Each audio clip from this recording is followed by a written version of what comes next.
Bonjour et bienvenue. 25e enseignement sur 44.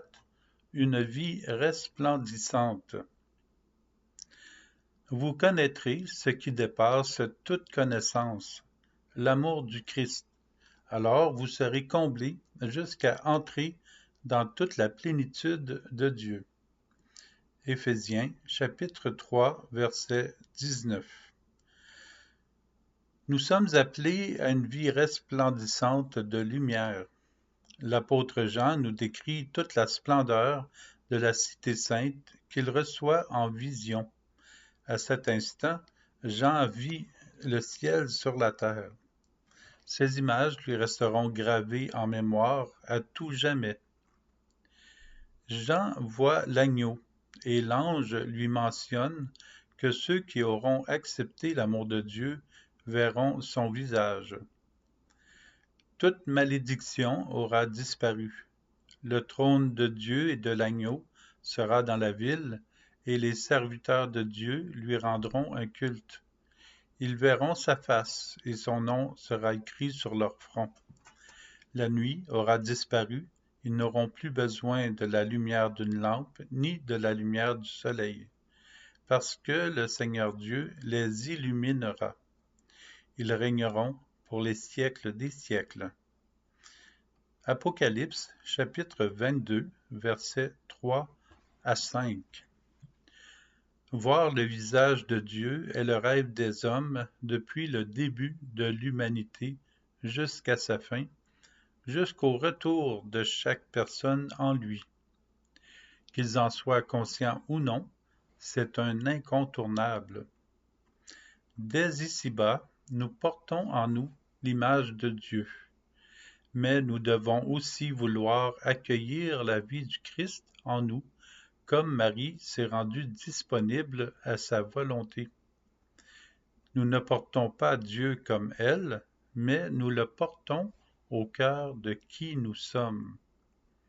Le Saint-Esprit place déjà sur nos visages la lumière de Dieu, dans nos mains le don de Dieu, dans notre regard la vision de Dieu sur le monde, et dans nos pieds les petits pas de pèlerins de l'amour qui s'empressent d'aller vers les personnes afin de les conduire à Jésus. Jésus nous invite alors à la vertu de la prudence. Restez éveillés et priez en tout temps, nous dit-il. Luc chapitre 21, verset 36. C'est le secret qui n'est pas un secret. Gardons la lumière de notre salut bien en vue. Gardons Jésus, notre lumière, près de nous. Sa présence nous aidera à voir les obstacles sur la route pour les minimiser, les déplacer ou les contourner. Demeurons libres, sachant que nous sommes aimés de Dieu, et laissons Jésus être le Seigneur de notre vie. De cette façon, nous verrons le visage de Dieu. Jésus le confirme. Ainsi, vous aurez la force d'échapper à tout ce qui doit arriver et de vous tenir debout devant le Fils de l'homme. Luc, chapitre 21, verset 36. Échapper à tout ce qui doit arriver. Contourner les obstacles, demeurer sur la route de la sainteté, c'est puiser l'eau et la lumière auprès de Jésus. Au puits de son cœur sacré, c'est avancer avec la Trinité. C'est ça, la prière, permettre à Dieu de rayonner en nous. Observons aussi les autres missionnaires qui militent avec la lumière de la paix, de la joie, de la justice. Jésus est la sagesse qui permet de bien évaluer les situations autour de nous, puis de l'enseigner à l'humanité dans la confiance. Plus notre chemin s'aligne avec celui de Jésus, mieux nous discernerons. la mission deviendra efficace et précise. Nous permettrons à Jésus d'être l'unique missionnaire. D'autres ont réussi, pourquoi pas nous? C'est humainement faisable. Nous rendons grâce au Seigneur et nous accueillons sa grâce au jour de purification comme au jour de confiance et de paix avec lui, notre accompagnateur et guide. Jésus demeure avec nous au jour du oui, aujourd'hui. Lorsque nous sommes réconfortés, cela réconforte les autres. C'est un bel échange qui commence avec Dieu. Il nous transforme pour être ouverts aux autres et il leur permet de vivre le réconfort de sa présence grâce à la rencontre que nous vivons avec eux. Paul va même un peu plus loin. Quand nous sommes dans la détresse, c'est pour que vous obteniez le réconfort et le salut. Deuxième lettre de Paul aux Corinthiens, chapitre 1, verset 6.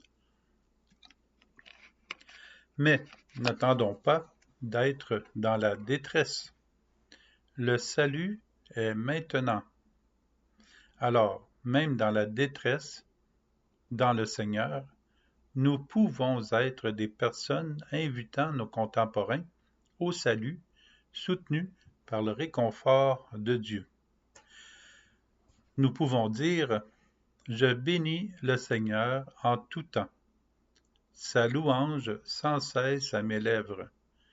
Je me glorifie dans le Seigneur. Les pauvres m'entendent et sont en fête. » Psaume chapitre 33, versets 2 à 3. Bénissons le Seigneur, et la misère laissera la place au salut du monde dans la gloire de Dieu.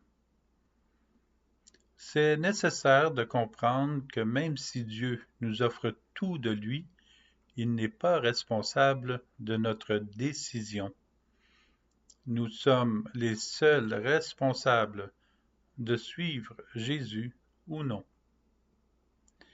Chaque personne peut laisser ce qui est inutile et se décider à marcher avec Jésus.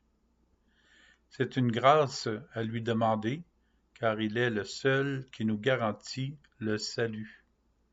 En plus de la grâce, acceptons que Jésus nous libère, nous lave, nous purifie, nous sanctifie avec son amour, rempli de joie et de paix.